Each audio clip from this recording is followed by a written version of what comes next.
सभा में बैठे हुए आदरणीय आत्मीय बंधु, सूत्री जी जिन लोगों की चर्चा कर रहे थे कि लोग कविताएं तो लिखते हैं लेकिन उनसे कविता के बारे में कुछ पूछो तो वो उसके बारे में कुछ कहने से कतराते हैं। कमोबेश मेरी गिनती भी ऐसे ही लोगों में आप कर लीजिए।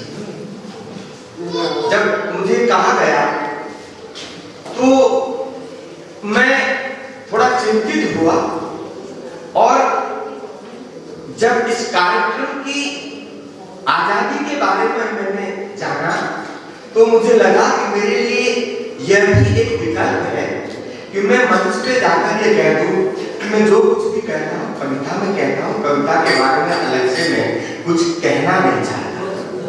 लेकिन इसके बावजूद मुझे लगा कि कुछ बातें हैं जो हमें साझा करनी चाहिए। मैं कोई बहुत सिद्धांतिक बातें नहीं कर पाऊंगा क्योंकि मैं कोई एक प्राध्यापक या प्रोफेशनल वक्ता नहीं हूं और मैं बहुत सारी बातें उस तरह भी नहीं कह पाऊंगा जिस तरह से मुझसे पहले के वक्ताओं ने कही है। मुझसे जब ये जानने की कोशिश मैं अपने आप से करता हूँ, ये सवाल तो पहली बार मुझसे नहीं किया गया है। ये सवाल प्रायः जो रचनाकार है उससे अनेक बार अनेक तरीके से किया जाता है, मुझसे भी ये किया गया और जब भी ये उत्तर तलाश करने की कोशिश मैंने की तो मुझे बहुत सारे सरलीकृत और फार्मूले से बने हुए उत्तर मिले जो मुझे आश्वस्त नहीं कर सके, जो मुझे प्रमाणित नहीं लगे और बावजूद इसके कि मैं स्वयं कोई ऐसा प्रमाणित उत्तर नहीं खोज पाया। मुझे लगा कि जब मैं कविता लिखने की शुरुआत कर रहा था तो ये जो सवाल आज किया जा रहा है कि मैंने कविता लिखना क्यों शुरू किया, इस तरह का कोई सवाल मेरे दिमाग में शायद नहीं था। उस समय मुझसे कोई पूछता, क्योंकि इंजीनियर बनने का एक लक्ष्य हो सकता है, खिलाड़ी क्रिकेट का बनने का एक लक्ष्य हो सकता है, पर जिस स्थिति परिस्थिति में, जिस अवस्था में, जिस आयु में मैं था उस समय मेरे जैसे निम्न मध्यम वर्ग के लड़के के लिए कवि होने का स्वप्न देखने का तो कोई अर्थ था ही नहीं। फिर मैं कवि कैसे हो सका, इस बात की जब मैं तलाश करता हूं तो मुझे लगता है कि बहुत सारी हो सकता है अमूर्त या अदृश्य अचेतन आकांक्षाएं मेरे अंदर थी। कई सारी प्रेरणाएं मुझे अप्रत्यक्ष रूप से प्रेरित कर रही थी जो न तो तब बहुत अधिक स्पष्ट है न अभी भी मेरे लिए बहुत अधिक स्पष्ट है, वे निश्चित रूप से बहुत संश्लिष्ट और जटिल है। उनका सरलीकृत होना और क्या सरलीकृत करना लगता है इतना आसान नहीं है, कम से कम उन लोगों के लिए तो नहीं है जो रचना करते हैं, जो रचनाओं की व्याख्या करते हैं, जो रचनाओं की समीक्षा करते हैं। हो सकता है उनके लिए वो थोड़ा आसान हो। मुझे लगता है कि मैं बहुत सारे लोगों से संवाद करना चाहता था, मैं बहुत सारे लोगों से बात करना चाहता था और उन बहुत सारे लोगों से बात करने का माध्यम मेरे पास शायद उस समय के हिसाब से कविता था। मेरे स्कूल में जब बहुत सारे कवि आते थे किसी तरीके से तो मैं उनको देखता था तो मेरे मन में ये आकांक्षा होती थी कि वो ये इस तरह से बहुत सारे लोगों को एक साथ बैठकर मंत्रमुग्ध कर सकते हैं, मैं भी क्या ऐसा कोई काम कर सकता हूँ क्या? मैं हो सकता है बहुत सारे अपने आप की पहचान बनाना चाहता हूँ, मेरे मन में एक आकांक्षा रही हो।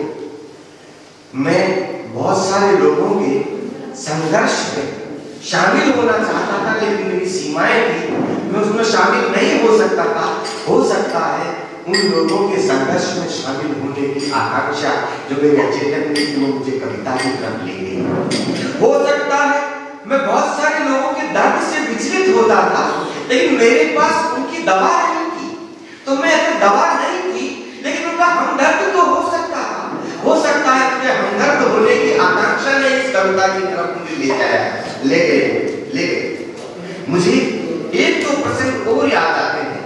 मैं हिंदी और राजस्थानी दोनों भाषाओं में कविता लिखता हूँ। मुझसे कई बार यह भी सवाल किया जाता है कि मैं दोनों भाषाओं में क्यों लिखता हूँ।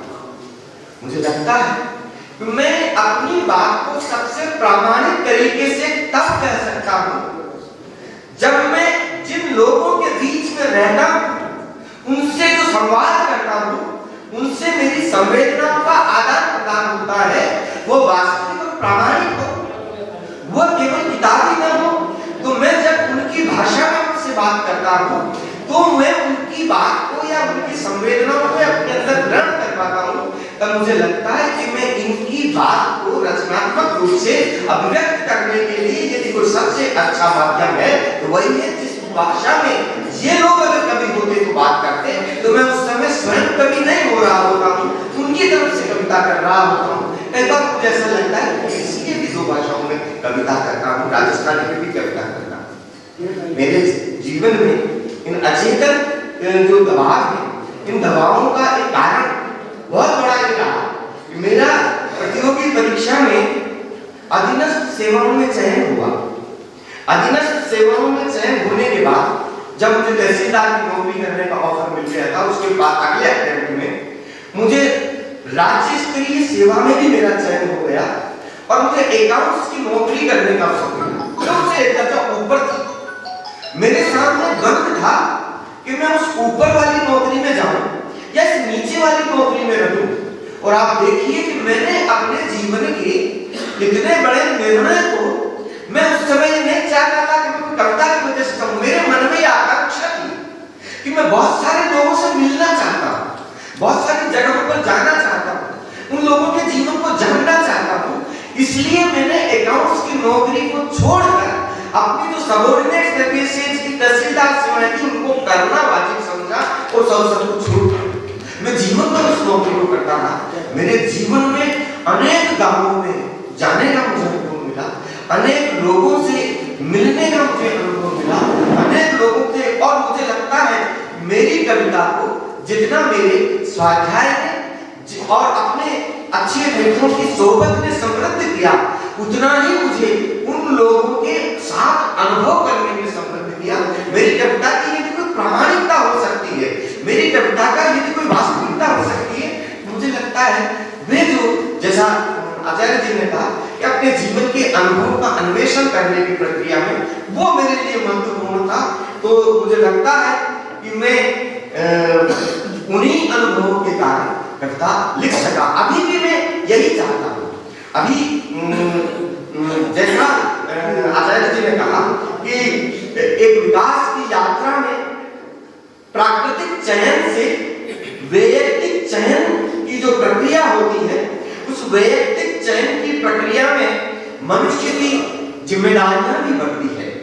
निश्चित रूप से मैं अब अपनी जिम्मेदारियों को लेकर और अभी मैं पिछले कई दिनों से कविता नहीं लिख पा रहा। कविता न लिख पाने, जैसा उन्होंने कहा, कविता न लिख पाने की वजह मैंने पिछले कुछ समय से गद्य लिखना प्रारंभ किया और मैंने खूब सारा गद्य लिखा पिछले दिनों। और मेरे गद्य को बहुत सारे लोगों ने, साधारण लोगों ने पढ़ा और उन्होंने मुझे कहा कि हमें अच्छा लगा।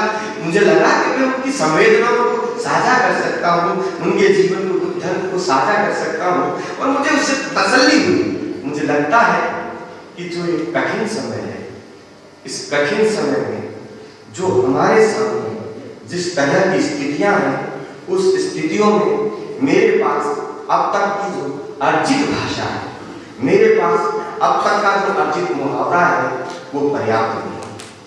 मेरी जो बेचैनी है मेरे अंदर जो मुश्किलात हैं, उन मुश्किलात को कहने के लिए मुझे लगता है कि मैं उस भाषा का इस्तेमाल कर रहा हूँ, तो लगता है मैं अपने आप को आवृत्त कर रहा हूँ, मैं अपने आप को दोहरा रहा हूँ। और मुझे लगता है कि मेरे बहुत सारे आसपास में जो लोग हैं वे भी यही काम कर रहे हैं। वे उन्हीं विषयों को उसी भाषा में बार बार कह रहे हैं जिससे कविता या साहित्य से जो लोग हैं वे दूर चले जा रहे हैं। कविता अपने उनके जीवन का हिस्सा बनने के बजाय एक उबाऊपन पैदा कर रही है। उसकी वजह शायद यह है कि हम उनकी संवेदनाओं के साथ एक प्रामाणिकता से नहीं जुड़ रहे। मुझे लगता है भाषा जो एक लेखन का सबसे बड़ा साधन है, उस साधन की तलाश, उसका परिष्कार, उसके आत्म परिष्कार जैसा ही है। मैं अपने लिए जो चुनौती पाता हूँ, क्योंकि मुझे बहुत सारी चीजें बाधित करती हैं। मैं शिक्षक नहीं होना चाहता, मैं लोगों को शिक्षा नहीं देना चाहता, उस काम के लिए शिक्षक है। मैं धर्मोपदेशक नहीं हूँ, मैं लोगों को उपदेश भी नहीं देना चाहता। मैं लोगों को सुधारवादी आंदोलन का भी मैं कोई कार्यकर्ता नहीं हूँ। मैं एक लेखक हूँ, तो मैं अपनी जिम्मेदारी को किस तरह से पूरा करूँ, ये चुनौती मेरे सामने है। मैं बार बार इस चुनौती से टकराता रहता हूँ और मेरे जीवन में एक बार नहीं, कई बार ऐसे अवरोध और प्रतिरोध आए, आकार आए कि जब मेरा लिखना रुक गया। मैं कई समय तक बिल्कुल नहीं लिख सका और उस लिखने के दौरान जो मुझे अनुभव हुआ, उस अनुभव को मैं कह नहीं सकता। मतलब मुझे लगता है कि एक लेखक के लिए सबसे बड़ा कोई वास्तविक अनुभव है तो वो अपने आत्मरचना की जो बेचैनी की यंत्रणा से गुजरता है, उससे बड़ा कोई प्रामाणिक अनुभव उसके लिए नहीं होता है। उस प्रामाणिक अनुभव से गुजरना ही उसकी सबसे बड़ी बाधा और चुनौती है। मुझे लगता है हम क्या करेंगे क्या नहीं करेंगे। कल विनोद ने बहुत सारी बातें कही कि हमारे से पहले बहुत सारी कविता लिखी जा चुकी है, तो हम क्या कर रहे हैं। हम सोचते हैं कि हम इस पूरी विकास यात्रा के हिस्से हैं। हर आदमी अपने अपने जिम्मेदारी से अपना अपना काम कर रहा है। मैंने अपने जीवन के प्रारंभिक दिनों में जब प्राकृतिक चेतना के विकास से किसी बाध्यता को अनुभव किया है, तो अब तो मैं आत्मिक चेतना से संगत हूँ। मेरे लिए ज्यादा बड़ी जिम्मेदारी है इस लोगों की संघर्ष की यात्रा में, इस विकास की यात्रा में। एक लेखक जिस तरह से अपनी भूमिका अदा कर सकता है, एक भाषा का सिपाही जिस तरह से अपनी भूमिका अदा कर सकता है, मैं बार बार उसके लिए नए आयाम तलाश करूं। मैं अपनी कसौटियां खुद बनाता हूं और उन कसौटियों पर खरा उतरने के लिए अब आपके सामने, बाकी लोगों के सामने अपने आप को प्रस्तुत करता हूं। मुझे लगता है यही मेरी प्रेरणाएं हैं और यही मेरी चुनौतियां हैं। इनमें मुझे जो शुभकामनाएं मिलती हैं, उन बहुत सारे लोगों से मिलती हैं, बल मिलता है, बहुत सारे लोगों से मिलते हैं। जो कभी मुझे कहीं से भी एक फोन आता है, मुझे लद्दाख से एक बार फोन आया, उसने मेरी कविता किसी पत्रिका में अनुदित कविता पढ़ी, उन्होंने मुझे फोन करके कहा कि मैं 3 दिन से आपको फोन करने की कोशिश कर रहा था, लेकिन फोन नहीं कर सका। लेकिन आप नहीं जानते, आपने कविता लिखकर मेरे जीवन में कितना बड़ा काम कर दिया है। मुझे लगता है हम लोगों के जीवन में यदि कोई छोटा मोटा ऐसा काम कर सके, बहुत बड़े अभियान के हिस्से न हो सके, तो इस मनुष्य इकाई के हिस्से बन सके।